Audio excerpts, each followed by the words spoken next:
Scene this morning, our colleague Chriselda Lewis is standing by. Chriselda, what do you know in terms of what transpired this morning?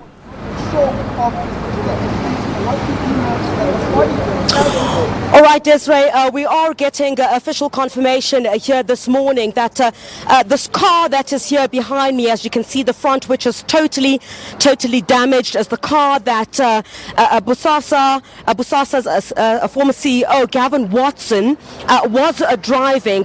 This vehicle here, which we are expecting police to remove in the next few moments, any time from now, is the car that he was driving towards the airport this morning at 5 o'clock, I understand, officially from the South African Police Service, who say he was traveling alone at the time. If we could just show you here, I mean, the damage that has been done. We understand from emergency services that it hit the pillar, which is very close to us here, and SABC News also does understand that the family, Gavin Watson's family, is on the way to the mortuary this morning.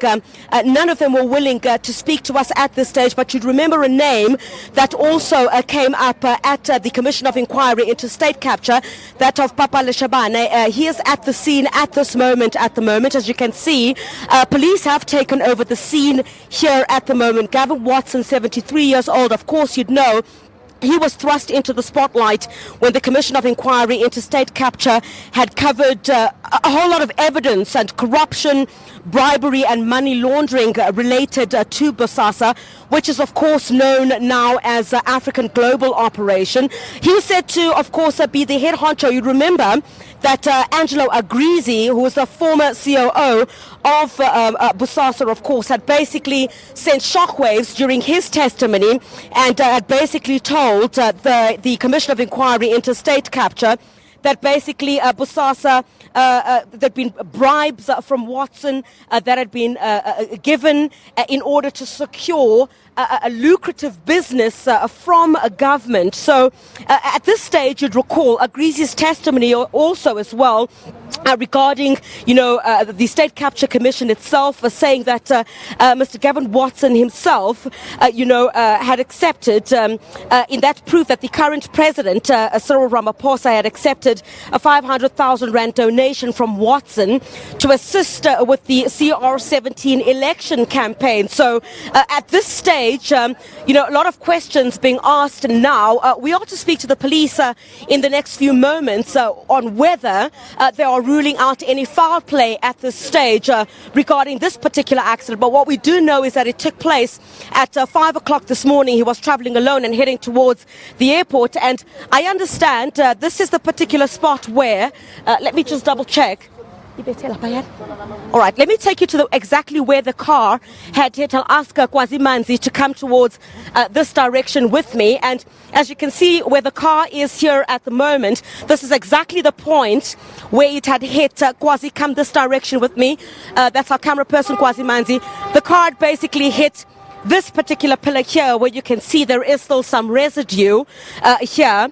A bit of scratches and remains that you can see on this particular. So it looks to be certainly a very hard hit, very hard against this. So police have released a statement very early this morning. They're not saying much at this stage, but I'll just read it just very quickly for you in terms of what the police had said. This morning, they had indicated that there'd been an accident, of course, here, and they just indicated that it was a 73-year-old man involved in an accident here at OR Tambo. As reported, the man was driving into the airport precinct. So indeed, the statement that was released by police this morning is relating, of course, to this particular accident. SABC News does understand that the family itself, as I indicated, Desiree, is on their way to the mortuary, and that was a bit earlier on this morning when I tried to get official comment. But of course, at the center of the State Capture Commission and revelations, of course, of the extent of bribery and money laundering that took place at Bosasa, Gavin Watson, of course, involved in this accident here. We are yet to speak to police, of course, about what they're investigating, as I already said, Desiree. But certainly at this stage, police are yet to move towards this direction. You see, this truck has been brought in here in the next few moments. This truck, the tow truck, is the one that's going to remove this vehicle from where it is here at this stage. Emergency services, I understand, were the first to be on the scene here this morning. And as you can see, the Ekurhuleni Metro Police are still here. But I understand that the scene itself has now been taken over by the South African Police Service. So what does all of this mean, I guess, Desiree, for the Commission of Inquiry into state capture, and perhaps what Mr. Gavin Watson himself had to respond to? That certainly remains to be seen, because certainly one could argue that he was certainly one of those individuals who, had to answer to the extent of what Angelo Agrizi had basically told the Commission of Inquiry into state capture at this point. So at this stage, police, as you can see, as well as some of the emergency Ekurhuleni Metro Police are still here, trying to move, as you can see there, the door, and trying to remove some of the parts of this vehicle to get it on this truck. And then from here, of course, then the investigation itself, of course, will continue into, what really happened here. But I think crucially at this stage, Desiree, the CEO of Bosasa, of course, now trading as African Global Group, implicated in corruption and bribery at that state capture commission. And, of course, Mr. Angelo Agrizi, all laying it bare there. Certainly about, of the latest, donations that were made to the ANC presidential campaign. Perhaps, some of the questions that may now result in perhaps Mr. Gavin Watson himself having to answer to some of the startling allegations that were put before the Commission of Inquiry into State Capture. Certainly that will be the debate over the next couple of days. But, of course, Mr. Gavin Watson dying in this car crash here, where police and Metro Police from Ekurhuleni are, of course, in the next few moments going to remove this vehicle. Quite significant damage you've seen there, Desiree, the entire front of this vehicle completely smashed. When I asked the police over the telephone a few moments ago, before we get our official comment from them, whether they're investigating any foul play at this stage, certainly they said they would give official comment. There are a few things they need to investigate first before they can actually rule whether there is any foul play in this particular matter, Desiree. So what all of this means for these allegations that have been made in front of the Commission of Inquiry into State Capture, certainly that's the debate for the next few days. Chriselda, have you been able to have a word with Mr. Papali Shabane?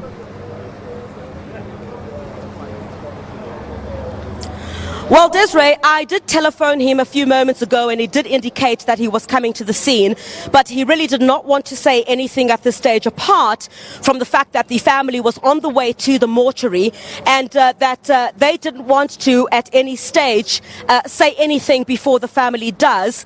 But we'll try and see if let me just move towards this direction and see if all right. Very good morning to you, sir. Hello. I'm not going to give any comments at this stage. All right, no comments at this stage. May I just ask who you are, sir? Brigadier Low. Oh, Brigadier Low. Provincial head office. All right. Are you commenting on the matter at this stage? Say again? Are you commenting on the matter at this No, stage? I'm not commenting anything at this stage. All right. We will get official comment from the police. You have to go to our media. All right. Thank you very much. Just some of the police officers from the head office here in Johannesburg, not willing to say much at this stage. But of course, I'm sure we'll get an official statement, apart from the one that we received this morning, which was relatively vague, just saying that a 73-year-old man had been killed in a car crash. Of course, that was before we've got official confirmation that it was Mr. Gavin Watson. Then we'll certainly bring you more details once they do emerge here, Desiree. You alluded just earlier. very quickly before you leave there, Desiree, I'm not sure if you can still... We can hear you. We're still with you, Please go ahead, Desiree. You were alluding earlier to the extensive damage to the car. Have we been able to ascertain the speed at which he was traveling, or perhaps not?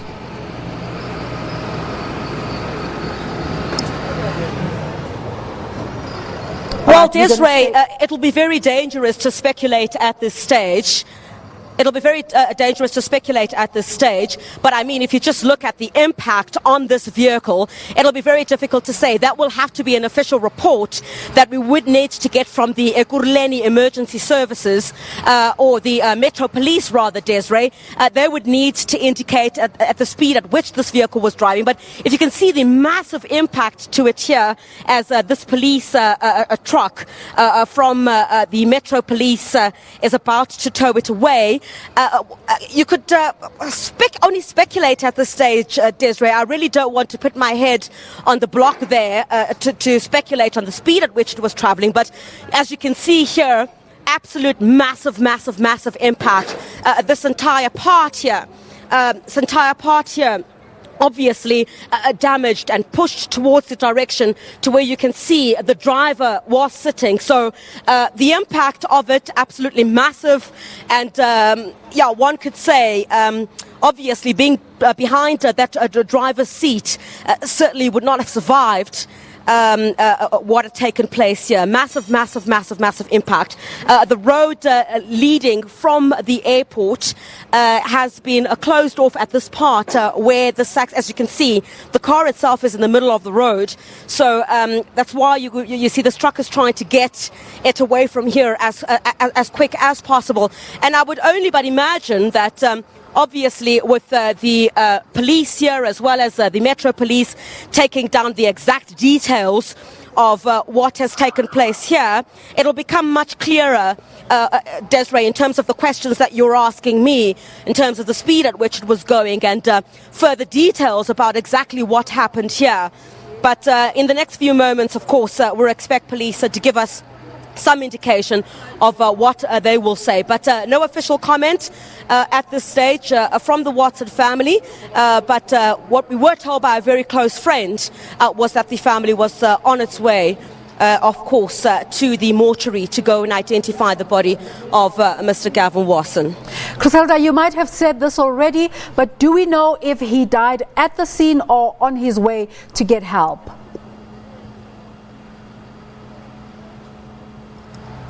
Desiree, I'd just like to refer to the previous statement that had been sent out by the police. I'd just like to refer to that, in which they obviously spoke about the accident. It had basically said that he had allegedly lost control of the vehicle and collided with a concrete pillar. That's the concrete pillar I was showing you a few moments ago.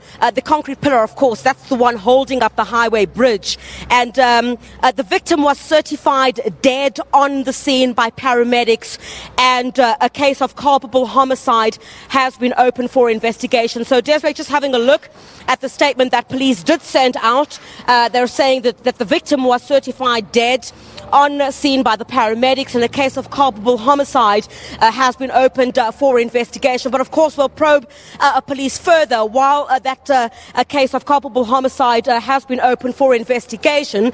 We'll certainly pose to the police on whether they are investigating a case of perhaps any foul play pertaining to this particular matter. But culpable homicide at this stage is what the police are investigating. As you can see now, Desiree, that car being taken away by the police tow truck. And this, of course, tells the story of a very tragic accident involving a man at the center of one of the biggest inquiries in South Africa today, the State Capture Commission of Inquiry. And the man at the center of this, of course, relating to the evidence given by Mr. Angelo Agrizi relating to massive money laundering as well as corruption, massive bribes, wide-scale bribes. This is, I guess, the tale of, Mr. Angelo Agrizi I beg your pardon, Mr. Gavin Watson, would be the one to have answered to some of those startling allegations that were made at the Commission of Inquiry into State Capture. So confirmation here this morning, Desiree, of course, given that the accident had happened at 5 o'clock this morning, several hours later, of course, now 11:46, police, of course, have had to take all the necessary evidence, and the car only being removed from the scene at this time. Again, the Watson family on their way to the mortuary, I understand, that confirmed by a very close associate. Chriselda, just in case, in terms of the this road itself will be left opened. Chriselda, just in terms Please go ahead, Desiree.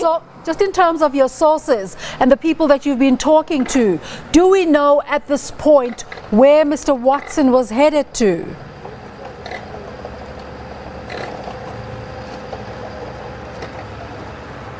Well, Desiree, that's still very unclear at this stage. I would not be able to. The details are still very sketchy at this stage about exactly where he was headed. But all we do know is that at towards 5 o'clock this morning, he was headed to the airport. And of course, he was driving this vehicle. But it's not exactly clear at this stage, Desiree, where he was headed to, exactly for what. The only details we have at this stage was that he was headed to the airport. I'm afraid I can't give you any details at this stage about where he was going. But I think just to bring South Africans, of course, Desiree, once again up to speed about why all of this is so important, is that, of course, Mr. Watson and some of his top managers, including Mr. Angelo Agrizi, who had testified at the Commission of Inquiry into State Capture, were the ones at the center, of course, implicated as having, given government officials money and other lavish gifts in exchange. Chriselda, our colleague Chriselda Lewis is at the accident scene. We're going to ask you to keep the footage running for us as we connect to Lieutenant Colonel Katlego Mogale, who's talking to us, who's giving us police response in terms of this accident. Colonel Mogale, are you able to hear us? Yes, I'm hearing it, Desiree. Thanks for joining us this morning. Our reporter, our colleague, has read to us parts of the statement that was released this morning. But from the SAPS point of view, can you tell us what detail you have regarding this accident that Mr. Watson has apparently died in? The incident that occurred near OR Tambo International Airport, it occurred this morning at about 5:30, wherein a 73-year-old man allegedly lost control of his vehicle and it collided with a concrete pillar. He was certified dead on the scene by the paramedics, and a case of culpable homicide has been opened for investigation. At this stage, we cannot confirm, as the SAPS, the identity of the victim that was involved, as his next of kin has yet to be informed of his passing. Do we know if he died on the scene or if he was going for medical assistance when he died? There seems to be conflicting reports on this one. He was certified dead on the scene by the paramedics. And he's now been transported to a mortuary, the body of this unidentified person. Yes, he is. What can you tell us at this moment about what actually happened? The details as to what happened are still sketchy, and our accident unit is busy with trying to piece the pieces together. All right. Thank you so much for talking to us there, Lieutenant Colonel Katlego Mogale, in relation to that accident in and around OR Tambo, where it's reported that Gavin Watson has died. I don't know if we're able to go back to Chriselda Lewis at this moment. Not really? Okay, we're going to go back to Parktown. I suppose it's a goodbye from me. Thanks for watching this morning.